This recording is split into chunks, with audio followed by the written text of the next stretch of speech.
Taxe lapin, accès direct aux spécialistes, numerus clausus, on parle des mesures santé que Gabriel Attal a égrenées ces derniers jours. Bonjour Marie-Cécile.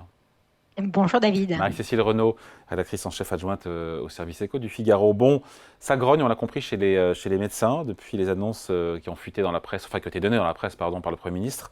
Pourquoi ça couine? Alors, euh, pour revenir sur le contexte, face à la dégradation des finances publiques, on sait que l'heure est à la recherche d'économies tous azimuts et que le gouvernement a déjà annoncé des économies dans la santé. La santé ne sera pas épargnée.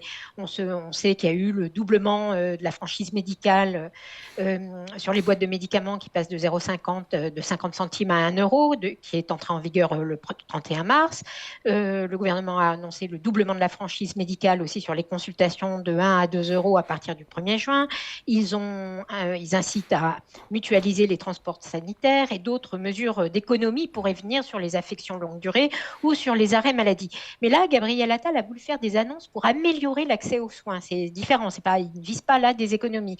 Il a annoncé des mesures qui permettraient, selon lui, de retrouver 15 à 20 millions de créneaux médicaux. Et il a donc, comme vous le disiez, David, annoncé cette fameuse taxe lapin dont on Oui, parle depuis plusieurs mois, et depuis même j'ai du mal plusieurs à années. comprendre pourquoi est-ce qu'elle pose problème. C'est 5 euros qui iraient dans la Hum, poche, évidemment, en cas d'annulation dans les dernières 24 heures, dans la poche du médecin. Pour ceux qui n'honorent pas, Alors évidemment, oui, leur rendez-vous, pourquoi ils sont contre les médecins? Ils sont pour. sur le principe, oui, comme vous le disiez, c'est une taxe de 5 euros qui serait prélevée donc, sur les patients indélicats qui ne viennent pas à leur rendez-vous ou qui n'annulent pas.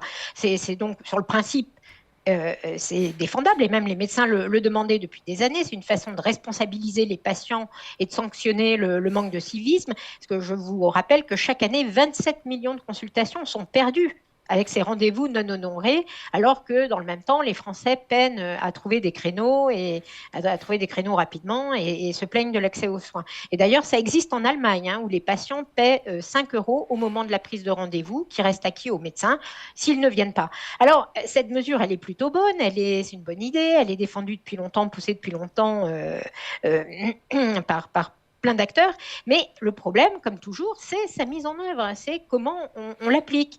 Et c'est vrai que les médecins sont peu enclins à prélever eux-mêmes cette taxe lapin, parce que c'est vrai que ça nuit à la relation de confiance avec le patient, et puis en plus, ça leur rajoute encore des tâches administratives en plus. Alors l'idée, c'était que ce soit les plateformes type Doctolib qui, au moment de la prise de rendez-vous, prennent une empreinte, comme quand vous réservez un restaurant ou un hôtel, on vous demande une empreinte de carte bancaire. Mais bon, Doctolib n'a pas non plus très envie que ça lui retombe dessus et donc fait valoir qu'il y a aussi beaucoup de gens qui souffrent d'électronisme, qui ne passent pas par les plateformes, etc. Donc reste l'assurance maladie qui pourrait s'en charger, mais ça n'a pas été tranché. Et donc, en fait, c'est pas tant le principe qui fait râler que la mise en œuvre concrète de cette mesure. Et dans tous les cas, ça va nécessiter une loi pour une entrée en vigueur qui est quand même prévue par Matignon en 2025. Donc, il va falloir quand même éclaircir cette, ces difficultés de la mise en œuvre. Qui prélève? Autre annonce, Marie-Cécile, l'accès direct aux médecins spécialisés, prôné donc par le Premier ministre, qui a provoqué la colère des généralistes. On peut les Ben oui, comprendre parce que le généraliste, c'est le point d'entrée dans le parcours médical, dans le parcours de santé. Et donc, mais en même temps, ça peut peut-être aider à aller avoir plus vite ou pas un rendez-vous avec un bah, spécialiste. c'est Parfois, ça pas dure des évident semaines, que des ça mois. facilite, que ça réponde vraiment aux déserts médicaux, mais surtout cette annonce, elle fait voler en éclats l'organisation du système actuel où le médecin généraliste traitant, c'est vraiment le pivot, le garant des soins de premier recours, et c'est lui qui oriente le patient dans le système de soins, qui est en mesure de juger s'il y a besoin, oui, d'aller faire une radio, un IRM, d'aller voir un cardiologue, d'aller, voilà. Et là, si on fait sauter ce rôle du médecin généraliste traitant, qui est vraiment le pivot dans le parcours de soins et puis qui connaît ses patients, qui a une vision globale, mais là, les professionnels craignent que les patients prennent des rendez-vous avec des spécialistes en direct et que cela crée beaucoup de consultations inutiles ou du moins non justifiées. Et donc, cela, à nouveau, est un coût. En tout cas, ça ne semble pas du tout être la réponse aux déserts médicaux. Et puis surtout, les praticiens ne comprennent pas que le Premier ministre fasse ces annonces sans aucune concertation. alors même qu'ils sont en pleine discussion, ce qu'on appelle des négociations conventionnelles. Il y a des discussions qui durent depuis des mois entre les médecins et l'assurance maladie. On est là à 2 séances de la fin des négociations et du coup, le Premier ministre fait ses annonces comme ça, sans aucun respect du dialogue social, sans en avoir discuté auparavant. Et donc, le syndicat MG France, qui est pourtant un syndicat plutôt modéré, constructif, réformateur, eh bien, ils ont claqué la porte des négociations.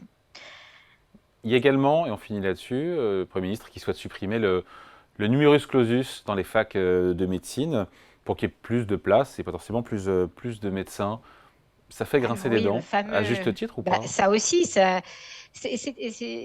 oui, c'est l'exemple même de la fausse bonne idée, parce que c'est vrai que le chiffre du numerus clausus, donc qui fixe le nombre d'étudiants admis en 2e année de médecine, ce chiffre était tombé très très bas dans les années 90. On était tombé à 3500 étudiants par an qui étaient admis en 2e année.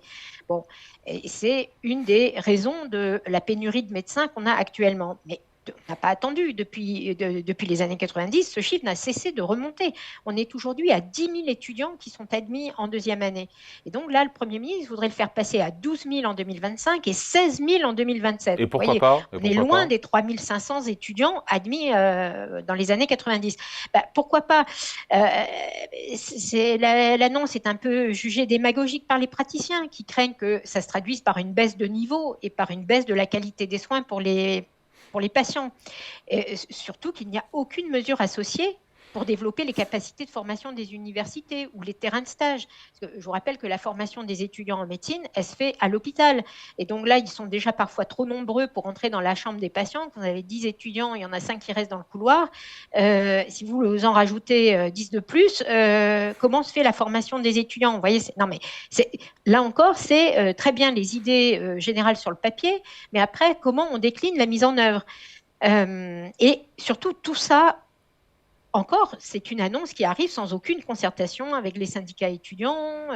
Et puis, bon, je vous parle de la formation, mais il y a aussi tous les examens. Il y a eu la réforme des études de médecine. Maintenant, on fait passer des écosses, des examens pratiques. Ils ont déjà beaucoup de mal à les organiser cette année pour le nombre d'étudiants qu'il y a. Comment vont-ils faire si le nombre double? Bref, tout ça, ça arrive sans concertation, avec une impression un peu de doigt mouillé. Et puis, ça arrive surtout dans une ambiance qui est très tendue depuis des mois, parce que je vous parlais de ces fameuses négociations conventionnelles entre les médecins et l'assurance maladie qui se passent mal, qui traînent en longueur depuis plus d'1 an. Les cliniques privées ont, elles, appelé à la grève générale dès le 3 juin, parce que le gouvernement vient de publier des tarifs qui sont très inférieurs pour le privé que pour le public. Et puis, il y a le projet de loi fin de vie qui est présenté aujourd'hui même en Conseil des ministres, qui inquiète aussi les acteurs des soins palliatifs. Parce que pour les soignants, donner la mort, ça n'est pas un soin. Donc, si vous voulez, tout ça arrive dans une ambiance qui est déjà très tendue et ça n'est pas de nature à ramener la confiance. Allez, merci beaucoup. Explication signée Marie-Cécile Renaud, rédactrice en chef adjointe au service éco du Figaro. Merci Marie-Cécile, bonne journée. Merci.